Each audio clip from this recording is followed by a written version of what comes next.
Right, so in today's video, I kind of just wanted to talk about my experience playing PvP on around 150 ping from New Zealand to the Singapore servers. Some things I've learned from grinding PvP and to take advantage of rather, especially as a high ping player. And I also want to preface that this isn't like coming from, rank 1, someone like Aorus. I think obviously he's the guy to go to when it comes to top level tricks and potentially even builds and things like that. But I do want to chime in and make this video about my experience as a high ping player and things that I've learned as a high ping player to take advantage of to help me win. And there's a very kind of few things to note is that obviously ping is always king.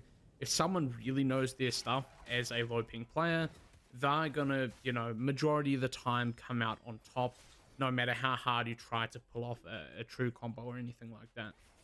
You're at a disadvantage with high ping, and that's the reality, right? But there's a few small things you can do to make it more bearable, at least from my experience, that I've found super useful. As you're seeing in the highlights rolling right now, you might pick up on a couple of the things I'm sort of abusing, rather, to help me play well at high ping. And one of those, or two of those things, the first one being is the spear lock ability. I keep forgetting the name of this one. It's just extremely strong. You can pretty much play the battlefield, and your opponent always knows that you have that CC, that stun, and so they always have to be wary of when you're using it. In a sense, it allows you to control the battlefield. And this isn't just exclusive to Noname Spear, but rather each class will have its own ability or mystic art rather that will allow you to have a very high presence and almost control of the battlefield. Really leaning into those abilities and making your opponent know, hey, I have this, I will use it, and asserting your dominance is kind of the key here. You're making them in the back of their mind. It's kind of like it's game of psychology, right? It's a lot of prediction, and obviously that's hard at high ping, so you kind of have to predict really far ahead and hope that they're thinking what you want them to. I want them to know I have this ability and I will use it. And when they try and do something stupid, I will punish you. And that's sort of the intent. Same with Dragon's Breath. It's a very strong ability. You get tenacity, you apply fire dot. Ultra strong. Leaning into these abilities that give you that presence is very strong. Executing, I quickly want to mention, executing full combos on high ping is very hard. So you do kind of have to play a little bit more reserved. Now, I don't play like ultra reserved. I've played some opponents that even on low ping, that just play so scared. And I won't even play that scared because I don't think that's enjoyable. I'm talking about people that will play, fan, strategic sword, fan, no-name sword, and sit around the edges constantly rotating and just firing off, single back attacks, and that's all they do. I think that's ultra boring, but again, that is their playstyle, that's how they go about things, and that's how they, win games, I guess. I can't really hate on it, right? But as a high ping player, I sort of kind of keep a middle ground. I don't play ultra aggressive, as that's going to get punished very hard. On high ping, people will be able to take full advantage of your when you're trying to execute those full combos, especially with the new arena achievements which I will quickly cover because arena achievements are insanely busted. There's an arena achievement that you can get on your pendant for the no-name spear, or it's disc, it might be disc, that effectively turns your lock ability on your spear, your stun lock ability on your spear, into a CC break and a stun, effectively creating a second serene breeze. Well, I don't know why it's a breeze.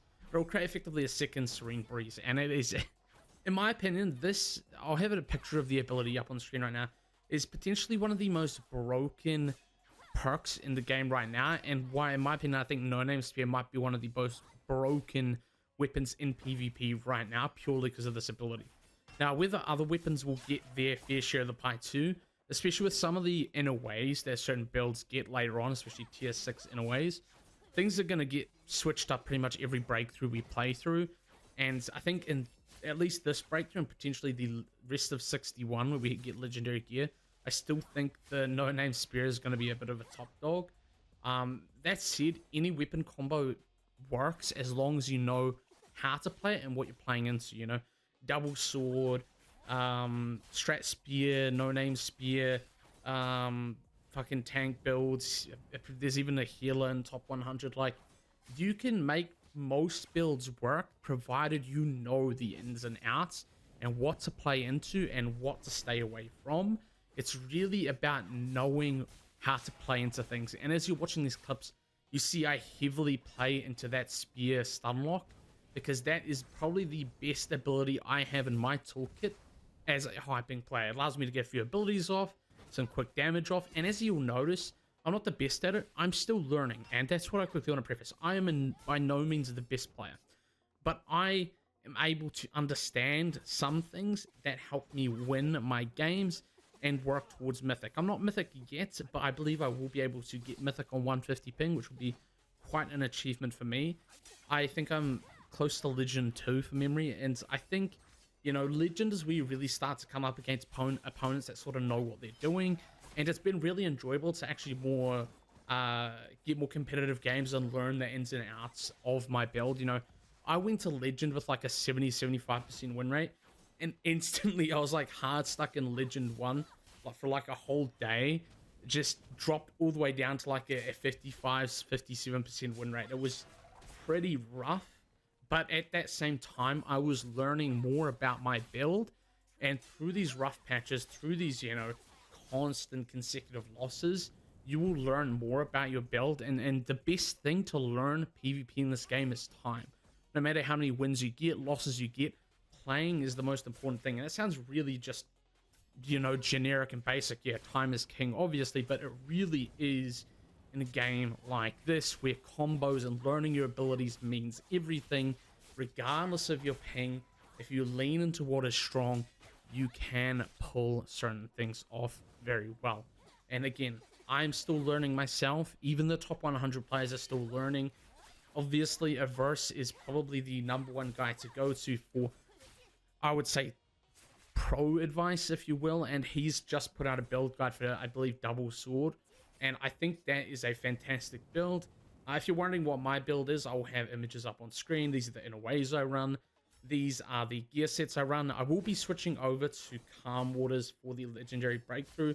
I think that's actually better for PvP, but I do prefer the Form Bend for PvE, so I'll probably eventually get both sets, yeah.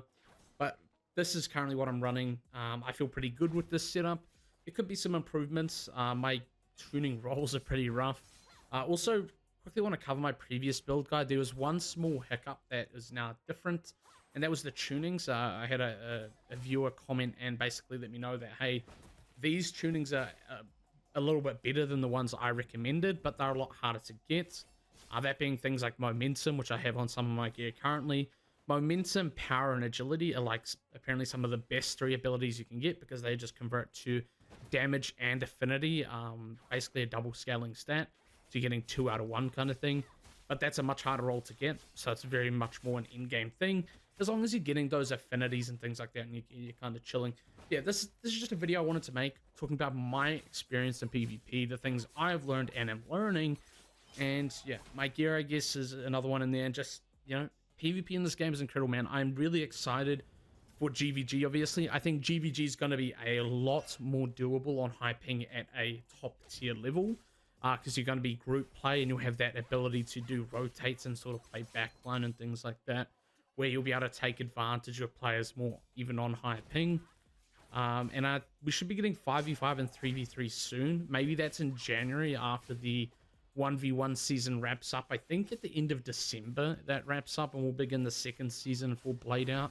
I think, for memory, each season, like full-length season, so like Blade Out Season 1 has 2 PvP seasons in it, and each PvP season goes for around 2 months or 1.5 months, something like that. I think it is 1.5 months, yeah. But yeah, really enjoyable game. Really been having a blast with it. Yeah, I hope to see you guys in more videos. I'm gonna start pushing shorts. I also want to get back into you know, Twitch streaming, as you know, I've had a little bit of a break from Twitch, just looking at perspective on things. So I don't really want to get into it, but yeah, I've had a super enjoyable time with PvP in this game, learning the ins and outs, and yeah, I'll see you guys in the next one. Peace.